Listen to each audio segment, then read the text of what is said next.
We begin with our big story, the growing battle to succeed Kevin McCarthy as the Speaker of the House of Representatives. With no Speaker, no business can move forward, including averting a government shutdown. Joining me now is Democratic Congressman from New York, Gregory Meeks. Congressman Meeks, you were one of 208 Democrats who voted with those select Republicans to oust Speaker McCarthy. When you look at the candidates who are putting forward their names now, was that really the right move? It was absolutely the right move. It is a Republican civil war that they have to resolve themselves. The one thing that I think that is clear to Democrats is that we did not trust the then Speaker McCarthy. There's various reasons why. If you just look at what he did right after we saved them and not shut down the government, he tried to put the blame right back on Democrats like we were the obstacles. So there's several things that have taken place.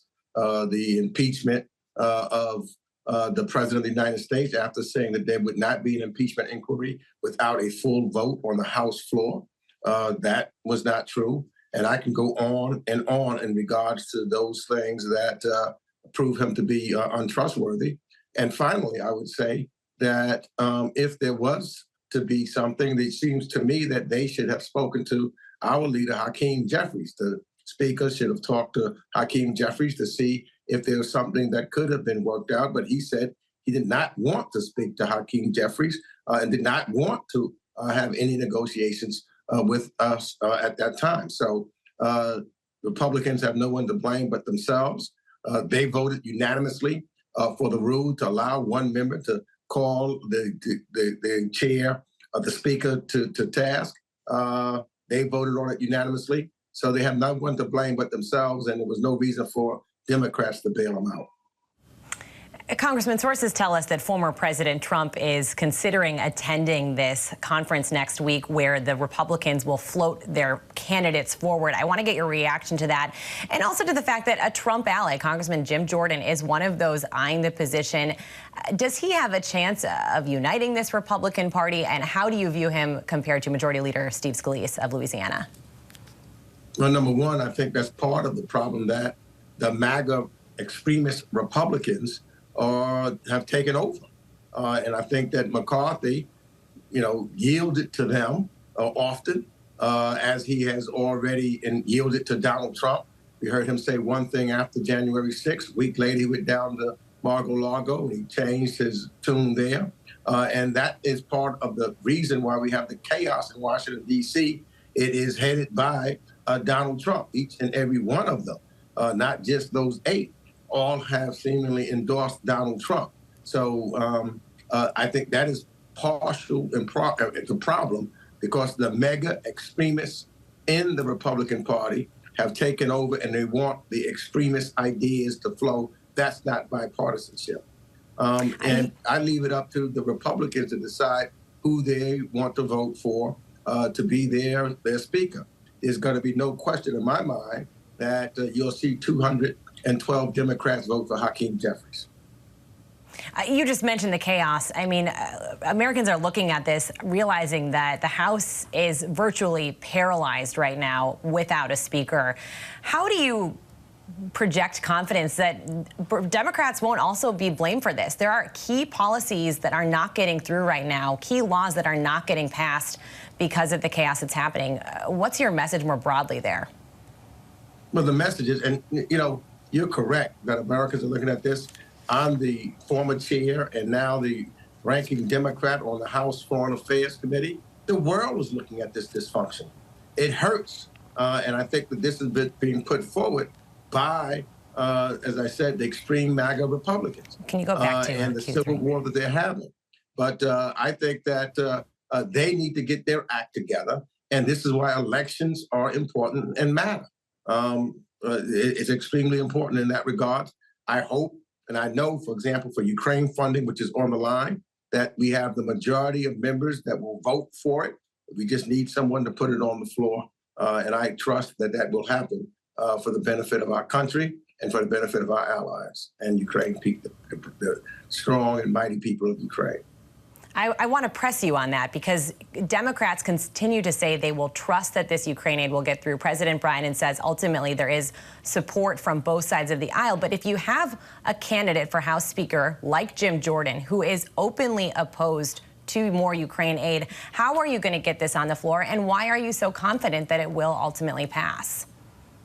Well, I can tell you that the committees, for example, that are in charge, the Intelligence Committee, the Defense Committee, the Foreign Affairs Committee, all of us and most of us from there understand the significance and importance of Ukraine funding. I know I happen to have been in the room when Democrats and Republicans were present with President Zelensky when he was in Washington, D.C., where Democrats and Republicans alike pledged that we would make sure that we would continue the funding of Ukraine. And so I would hope that the moderates of the Republican Party would stand up in some fashion or form and make sure that this Ukraine funding gets on the floor. You know, the committee that I serve on, we try to do things in a bipartisan way, particularly the House Foreign Affairs Committee. We know that this is important, not for Democratic politics, not for Republican politics, but for our country, and to be united with our NATO allies and others around the world. And our leadership is at stake, and everyone is looking at us to see what we do and whether we'll continue to lead, as well as many of our adversaries. China is looking at what we do or don't do, and others who are trying to say that democracy is losing out and on the way out. Unfortunately, we do see a few that is helping that image to continue. I would hope that the majority of us, particularly the moderate Republicans, will stand up and make sure that that voice is heard, and we put a vote on the floor. It will pass by a substantial amount of votes. Congressman, Speaker McCarthy was ousted because he ultimately did compromise with Democrats, and that was over this deal, of course, to avert a government shutdown. So I want to get your take. This stopgap bill really only keeps the government funded till just before Thanksgiving.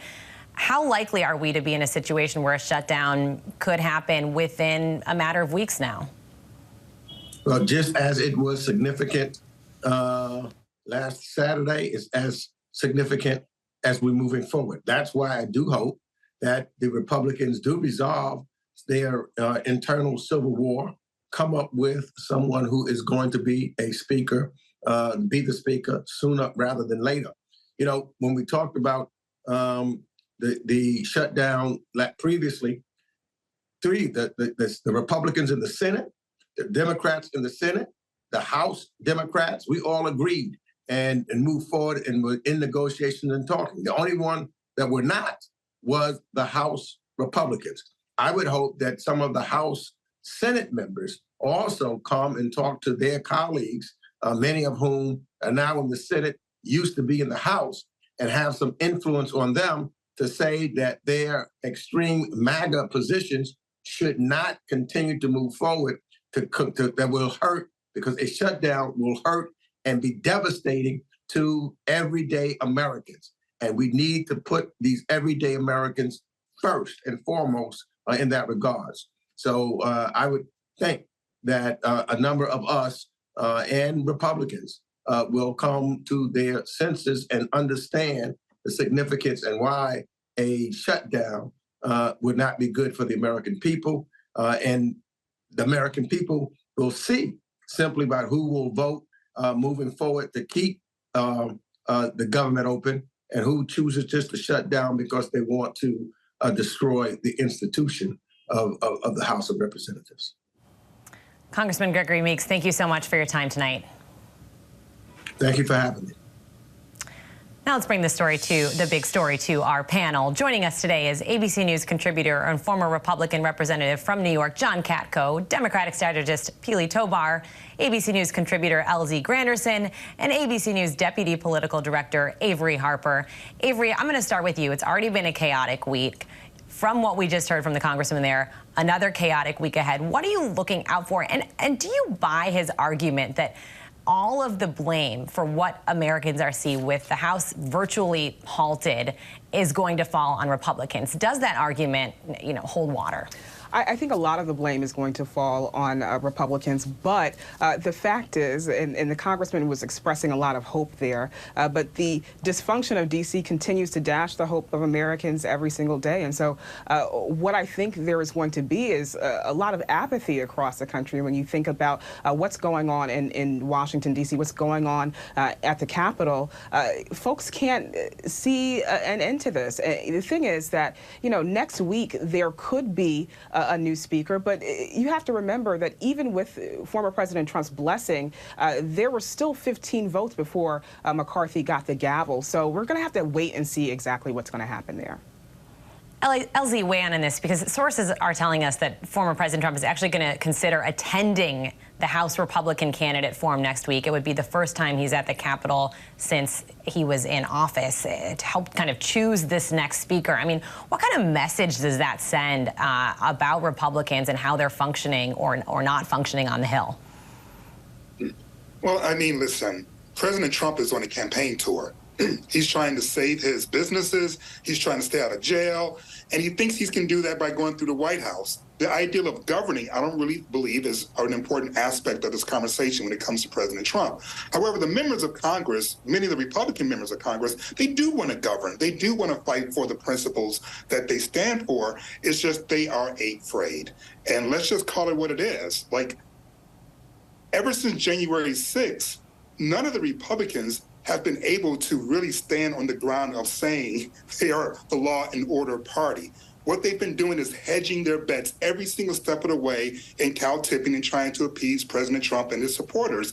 And as Avery stated earlier, I don't really see that changing next week. And as a result, President Trump, I believe the fourth consecutive general election, will be a major player, despite the fact that he literally tried to overturn the general election and is right now indicted for, I don't know, where are we, Avery? We're at 5 now? Like, how many?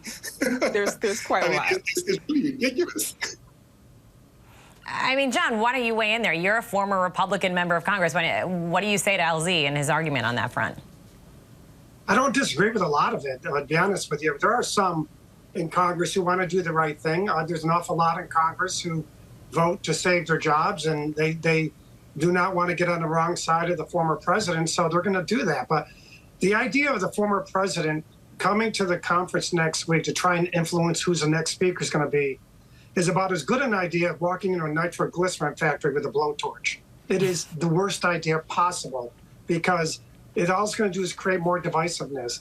And I think some of the analysis that said the far right is kind of having an undue influence on the party, there's no question. And starting next week, the vast majority of the conference that's not far right is either going to flex their muscles or they're going to be in trouble.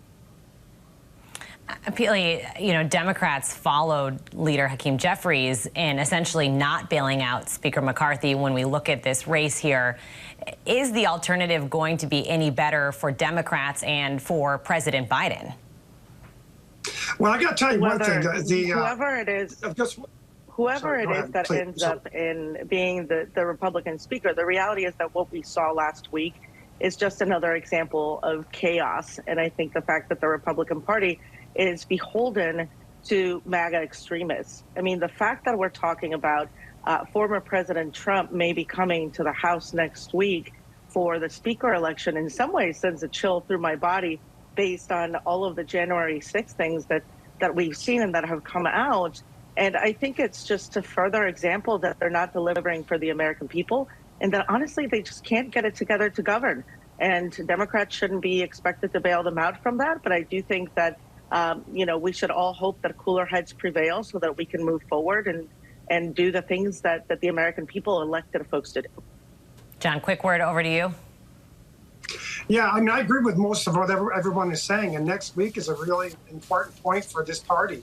Are they going to stop this nonsense and start governing again, or are they going to move forward? And let's not forget the Democrats don't have clean hands in this. 208 of the 216 votes came from them to remove the speaker. So everyone's got some dirty hands in this one. All right, John Pili, LZ Avery, stick around.